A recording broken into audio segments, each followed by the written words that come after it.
this is just for a comparison how much tall this car is. Hi, welcome to another hot and humid morning and welcome to our channel. Today we bring you a completely different car. You can call the father of SUVs. We have Force Gurkha today with us. And if we talk about this car, the nearest, I mean, it doesn't have any competitor as such in the market. कोई इसके competitor है नहीं, एक बहुत ही niche car है और इस car को लेने वाले स्पेसिफिक इस कार को ही लेते हैं. फिर भी अगर आप कंपेयर करना चाहें तो नियरेस्ट कंपटीटर इसका है थार, महिंद्रा की थार. और ज़्यादा बातें नहीं करेंगे कार के बारे में, फिर भी जो कुछ इंपॉर्टेंट पॉइंट्स हैं मैं आपको बता देता हूँ. ये car I think last year 2021 में लॉन्च हुई थी, कुछ इन्होंने चेंजेस किए हैं. It has a round LED headlights over there और आपके इंडिकेटर इन्होंने पहले की तरह बोनेट के ऊपर ही दिए हैं, विच लुक्स गुड. गुरखा की बैजिंग यहाँ पे दी हुई है, विच ऑल्सो लुक्स गुड. और आपका अगर ग्राउंड क्लियरेंस की बात करें और कार की हाइट की बात करें, वो इसका यूएसपी है. आई थिंक अपने सेगमेंट में सबसे लंबी कार है. और अगर आप थार से कंपेयर करें तो ये थार से भी ऊंची है और लंबाई में भी थार से लंबी है. थार इज अ सब 4 मीटर कार, बट ये 4 मीटर से थोड़ी लंबी है. उसके भी कुछ एडवांटेज है, मैं अभी आपको बताऊंगा. और अगर आप ये कार लेने जाते हैं, इसका एक ही वर्जन आता है. And only thing which which vary कि आप कितनी एसेसरीज इसमें लगाते हैं. ये कार अभी एसेसरीज इसमें लगी हुई हैं, फिर भी कुछ चीज़ें इसमें स्टैंडर्ड है जो मैं आपको बताना चाहूँगा. जैसे ये स्नॉर्कल इसमें स्टैंडर्ड फिट आता है, आपको अलग से लगाना नहीं पड़ता. और उसका एडवांटेज ये है कि जब आप अपनी कार रजिस्टर कराते हैं, स्नॉर्कल की फिटिंग के साथ रजिस्ट्रेशन होती है, तो आपको पुलिस वाले तंग नहीं करेंगे. और इस स्नॉर्कल की वजह से इस कार की जो वाटर वेडिंग कैपेसिटी है वो करीब आपकी 700 mm की है. मेरी हाइट है 5 फुट 9 सवा 9 इंच, और उसके हिसाब से आप देखें तो 2.3 इंचेस बना, सॉरी 2 फीट 3 इंचेस बनता है. 700 वो करीब यहाँ है.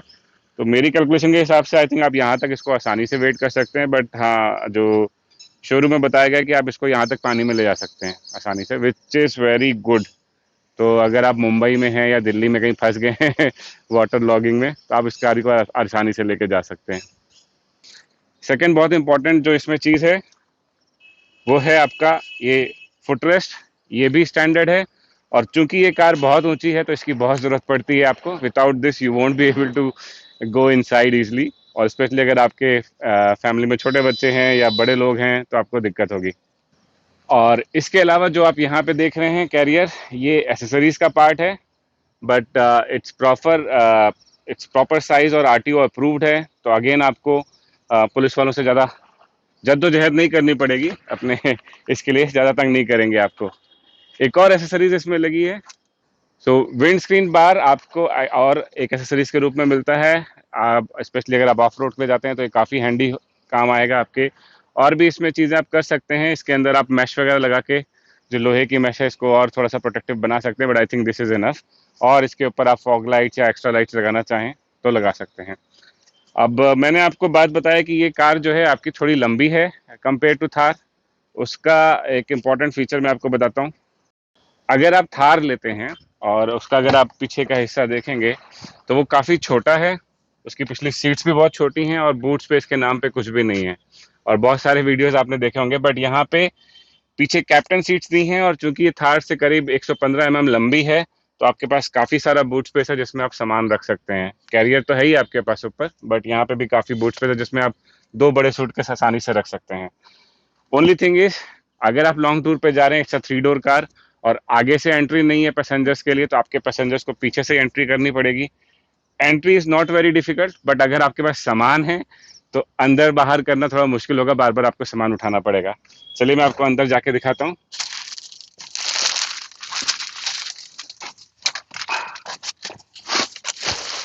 So this is the rear seat. आसानी से एंट्री कर सकते हैं. और एक कैप्टन सीट्स दी हैं, इसको आप इंक्लाइन भी कर सकते हैं, विच इज गुड, जो आपको थार में नहीं मिलेगा. And this is the main important thing which makes it much better a family car compare to Thar. तो अगर आपकी एक छोटी फैमिली है, you can consider this car. It's not just a lifestyle car, it's a good family car too. Okay, so inside the car अगर बात करें तो आपका केबिन काफ़ी स्पेशियस है. ऑल्दो ये सिर्फ 3 दरवाजों वाली कार है, इट्स अ 3 डोर कार. आगे 2 बड़े गेट्स हैं, प्लस पीछे से आपकी एंट्री है. और आसानी से आप एंटर कर सकते हैं कंपेयर टू जो बाकी कारों में से थार में आता है, या फ्रंट सीट फोल्ड करके एंटर करें, वो ज़्यादा मुश्किल काम है. पीछे से एंटर करना ज़्यादा आसान है। ओनली ड्रॉबैक इसके अगर पीछे आपने सामान रखा है तो वो थोड़ा आपको ऐसे रखना पड़ेगा ताकि एंट्री ईजी रहे। यहाँ पे इन्होंने एक बड़ा सा पैनल दिया हुआ है, एक शीशा। पहले जो कार आती थी थार इसकी, उसमें 3 सेक्शन थे, लेकिन यहाँ पे इन्होंने एक बड़ा शीशा दिया जिससे काफ़ी एयरी और काफ़ी स्पेशियस लगती है। ओनली थिंग इज़ अगर आपकी हाइट थोड़ी ज़्यादा है, like I am around 5'9", 5'9 and half, 5'10" से थोड़ा कम है, बट अगर आप 6 फुट के हैं या 5'11" के आसपास हैं तो आपका आई लेवल यहाँ पे आएगा। But for me it's comfortable ज़्यादा है तो मैं थोड़ा सा ऐसे करके I can easily look outside. But अगर आप लंबे हैं तो थोड़ा बाहर देखने में आपको थोड़ा झुकना पड़ेगा। बट मोस्टली आई मीन ऐसा नहीं है कि पीछे की सीट सिर्फ बच्चों के लिए है। A full 6 feet adult can easily fit in. और ये सीट थोड़ा सा मतलब आपका थिएटर स्टाइल में है, आगे वाली सीट से थोड़ा ऊपर है, तो आगे का व्यू भी आपको अच्छा रहेगा। ये अच्छी चीज़ है इसमें।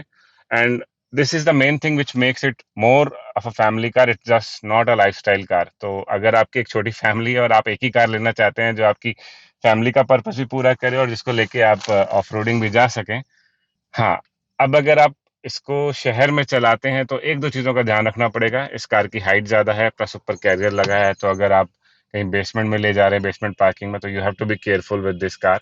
एंड कई जगह बार लगा होता है कि इतनी हाइट से ज़्यादा की गाड़ियाँ नहीं जा सकती, तो वहाँ पे भी आपको केयरफुल रहना पड़ेगा बिकॉज़ इसकी हाइट काफ़ी ज़्यादा है। हाइट के लिए हमने आपको कुछ फ़ोटोज़ डाली हैं ऑडी और निसान किक के साथ। You can take a reference कि कितनी टॉल है ये कार। और चलिए अब चलते हैं इस कार को लेके। हालांकि प्रॉपर यूज इस कार का ऑफ रोडिंग में है, लेकिन हम इतने एक्सपर्ट नहीं है कि किसी और की कार लेके ऑफ रोडिंग करने जाएं इसको। तो ओनर हमारे इसके साथ हैं, हम उनसे बात करेंगे।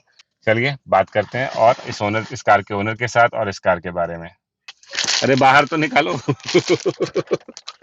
ओवरऑल अगर मैं बात करूं नॉइस लेवल वगैरह, तो कंपेयर टू जो मैंने थोड़ा बहुत थार चलाई है, पुराना मैं नई थार अभी नहीं चलाई, पुरानी थार चलाई है, और फोर्स गुस्सा में भी बैठा हूँ पुरानी वाली में, तो नॉइस लेवल काफ़ी कम है अगर आप उससे कंपेयर करें। And it's like completely new. But हाँ, अगर आप आज की जनरेशन की कार्स की बात करें जो इस प्राइस में बाकी कार्स आती हैं, तो ऑब्वियसली ये उस लेवल पे नहीं है। But again this is not the purpose of this car. तो you can not compare it with like things like Creta और आपका सेल्टोस या फिर आपकी और भी कोई भी हैरियर वगैरह, बिकॉज वो एक अर्बन एसयूवीज हैं and this is proper SUV, this is the 4x। But still creature comfort काफ़ी है इस गाड़ी के अंदर। और अगर आप इसको कंपेयर करें मतलब एज अ फैमिली कार, तो मैं पहले भी 2-3 बार बोल चुका हूँ, you can consider this as a first family car if you want a lifestyle plus family car in one go.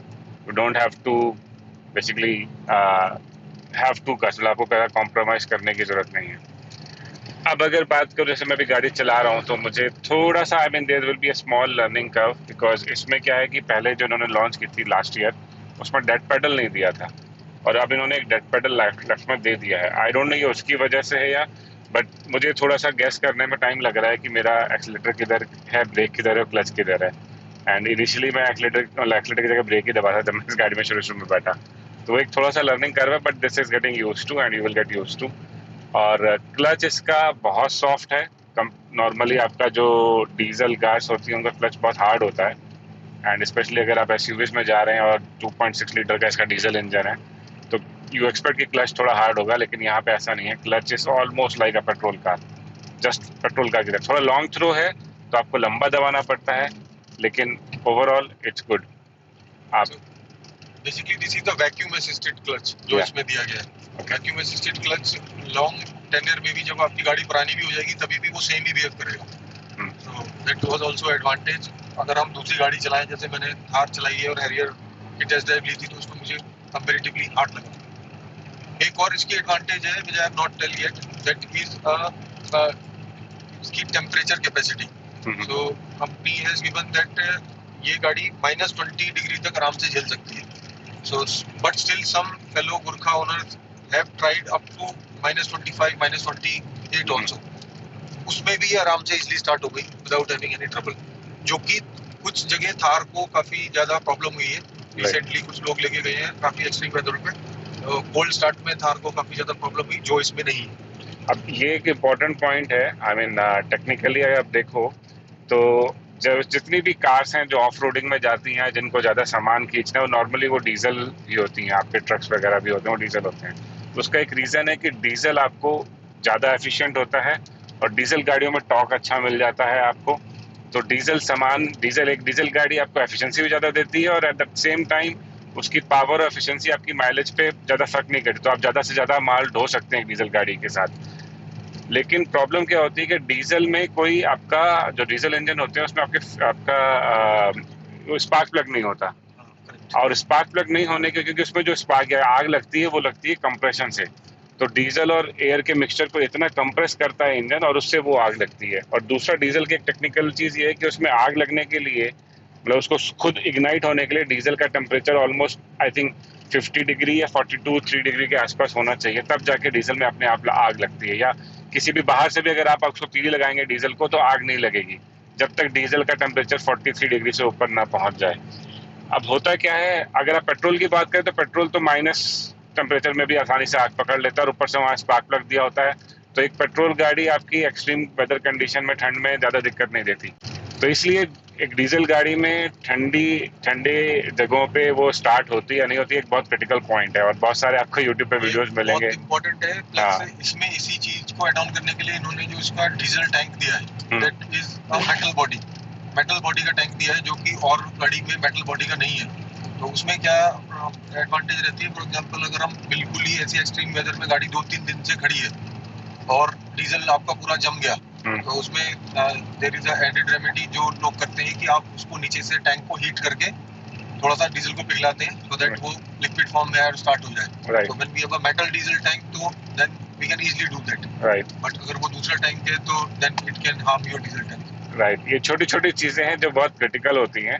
And जैसे मैंने आपको बताया कि ठंडी जगहों पे इसीलिए तो आपके बहुत सारे वीडियोस आपको मिलेंगे जिसमें आपको एंडेवर या फॉर्च्यूनर जैसी गाड़ियां अभी ठंड में स्टार्ट नहीं होती और लोग बोनट खोल के धूप में खड़ा कर देते हैं गर्म करने के लिए उसको। Indian weather it can go anywhere, so specially जो अभी आपने वेदर के बारे में बोला, तो we are in a hot country, right. इसका एसी इतना ज़्यादा पावरफुल है, इसमें 1.5 टन का एसी है, तो that can also make the vehicle chill at 48 degree, जो कि कुछ लोगों को I can feel right now, मैं अभी वो देख रहा हूँ क्योंकि इसका बहुत ही ज़्यादा बेटर है, जो कि इसमें थोड़ा रिक्वायर्ड भी है बिकॉज इसकी जो बैक विंडो है वो थोड़ी बड़ी है, तो उसमें थोड़ा सनलाइट इफेक्ट थोड़ा ज़्यादा आता है, but still we have a powerful AC, तो वो दिक्कत इसमें हमें फील नहीं होती। और वो मुझे इसलिए भी लगता है बिकॉज इसमें आपका 2.6 लीटर का डीजल इंजन है और इतना बड़े इंजन के साथ आराम से 1.5 टन का एसी आप लगा सकते हो, आपकी पावर में ज़्यादा कुछ फर्क नहीं पड़ेगा, तो वो भी एक रीज़न है। प्लस अगर आप इस इंजन की बात करें 2.6 लीटर का डीजल इंजन है टर्बो के साथ, का डीजल इंजन टर्बो के साथ ही होते हैं, बट फिर भी इसमें से इन्होंने सिर्फ 96 bhp निकाला है, बट आपका टॉर्क करीब 250 Nm का निकाला है। नाउ अगर आप इसको देखें कंपेयर करें थार वगैरह से, तो उसमें उन्होंने 2 लीटर के इंजन से आपका 150 bhp तक निकाला हुआ है। तो आई मीन ये चीज़ थोड़ा सा आपको लगेगी कि कितना बड़ा इंजन लगा के इन्होंने इतनी कम पावर क्यों निकाली, but the advantage about this is just 1 second, advantage ये रहेगा कि आपकी इंजन की लाइफ अच्छी रहेगी और इंजन आपका कभी भी स्ट्रेस फील नहीं करेगा बिकॉज इंजन काफ़ी बड़ा है और उसको बिल्कुल लेथार्जिकली ट्यून किया गया है। And this is not a car जिसको आप हाईवे पे 100 से ऊपर दौड़ाएं, तो 100 तक ही दौड़ाएं आप इस गाड़ी को and it will be better, और ये आपके इंजन लाइफ भी बढ़िया रखेगा। सो गाड़ी के अब हम pros and cons 1 by 1 discuss करते हैं। सबसे पहले बात करते हैं इंजन की। तो ये आता है 2.6 लीटर डीजल इंजन 100 bhp वाला और BS6 है ये, और मर्सिडीज से डिराइव्ड इंजन है, तो engine reliability wise, engine life wise is very good. But बहुत सारे लोगों को 100 bhp कम लगेगा, और इनका एक पहले इंजन आता था 2.2 लीटर 140 bhp वाला, जिसको इन्होंने कन्वर्ट नहीं किया BS6 में, और आई थिंक वो आप मिस करेंगे यहाँ पे।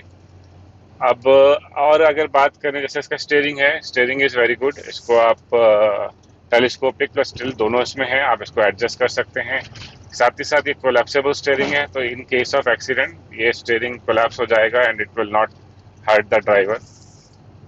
एंड अब अगर इंटीरियर्स की बात करें तो बाकी सब तो हम बता चुके हैं, अंदर से काफ़ी स्पेसियस है एंड आप पूरी फैमिली के लिए इसका कंसिडर कर सकते हैं। ओनली इशू इज़ कि जिसमें डोर पॉकेट्स दिए हैं उसमें 2 ही डोर हैं, तो पॉकेट्स भी आपकी 2 ही हैं फ्रंट में, बट बहुत ज़्यादा बड़ी नहीं है डोर पॉकेट, और उसमें पानी की बॉटल रखना या कुछ भी मीनिंगफुल रख पाना मुश्किल होगा, तो वो एक इशू है, तो वो आपको देखना पड़ेगा कि आप कैसे उसका कुछ जुगाड़ करें। और अगर गाड़ी में बात करें, इसमें बहुत सारे फीचर्स दिए हैं अच्छे। इसका एंड्रॉयड ऑटो है और आपका, लेकिन वो बेसिक है, but still it gets the job done, nothing fancy about it. आपको टायर प्रेशर मॉनिटरिंग सिस्टम दिया गया है, बट आई थिंक अगेन वो थोड़ा आफ्टर थॉट था, उसको इसके साथ इंटीग्रेट नहीं किया है। यहाँ पे एक अलग सा दिया है जिसमें आप चारों टायर का प्रेशर देख सकते हैं। और सर, एक टायर में आपकी हवा कम है थोड़ी। या okay.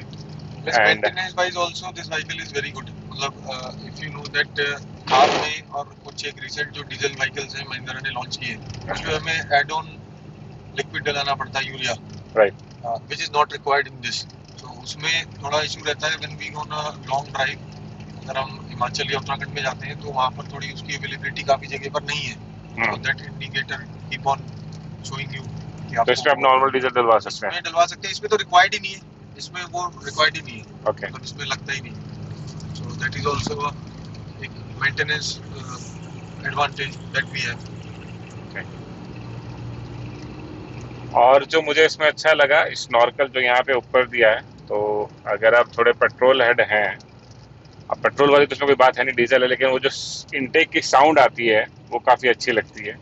And if you are the one who is good for tinkering with engines, तो आप इस गाड़ी को काफ़ी कुछ करा सकते हैं, बिकॉज 2.6 लीटर का engine giving only 99 bhp gives you lot of room to actually modify. हालांकि मैं सजेस्ट नहीं करूँगा, ओनली अनलेस एंटिल आप बहुत technical and you know what you are doing. And another thing which I think it's better compare to था कि इसमें जो आपके व्हील्स दिए हैं वो 17 इंच के हैं, और आपका टायर प्रोफाइल काफ़ी मोटा दिया है। और स्पेशली अगर आप ऑफ रोड करते हैं तो यू विल अंडरस्टैंड कि shorter wheel is better. I mean, बड़ा भी चलेगा लेकिन वो जो लो प्रोफाइल टायर्स नहीं चलेंगे। 17 इंच का आपका व्हील्स है और उसके ऊपर टायर आपके बड़े लगे हैं, which helps you in off roading, क्योंकि वो जो टायर का जो साइड प्रोफाइल है वो भी एक आपका कुशनिंग प्लस शॉकर का काम करता है, और वो बहुत सारे चीज़ों से आपको बचाता है, तो वो एक अच्छी चीज़ है। और इसके व्हील्स और व्हील आर्च के बीच में काफ़ी गैप है, तो आपके मॉडिफिकेशन के भी काफ़ी चांसेस हैं। You can go for bigger wheels also if you want, और इसकी हाइट और बढ़ा सकते हो। जो मैंने पहली बार इसको ऑटो शो में देखा था यहाँ नोएडा में, उसमें आई थिंक 21 इंच के काफ़ी बड़े व्हील लगे थे। I mean it was completely वो राक्षस जैसी लग रही थी। I mean it looks like a devil अगर आप उस मोड में जाते हैं। इसमें जो वाइपर ब्लेड्स दिए हैं अभी थोड़े बहुत बेसिक दिए हैं, और पीछे ऑफ रोडिंग वगैरह हुई थी तो थोड़े मुझे लग रहा है गंदे हो गए, उसकी वजह से थोड़े नॉइजी हैं अभी। तो एक बार मैंने बोला विकास इसको साफ कर लें, तो बॉश के कुछ आफ्टर मार्केट अच्छे वाइपर्स आते हैं वो लगा लें, थोड़े से नॉइजी हैं। रियर में भी इन्होंने वाइपर दिया हुआ है, पीछे की विंडशील्ड है उसमें भी वाइपर दिया हुआ है, विच इज़ गुड। और तो इस कार के बारे में क्या बोलूं, बट मेरा यही सजेशन है कि if you are looking for a serious off roading and if you want one car which can act as a family plus off roading, तो you can go for this car. तो as a closing note, it's a very good family car जिसको आप ले सकते हैं। And you don't, I mean if you are enthusiast, आपको trip करने की जरूरत नहीं है कि मुझे 2 कार लेनी पड़ेंगी, एक फैमिली के लिए और एक इसके लिए।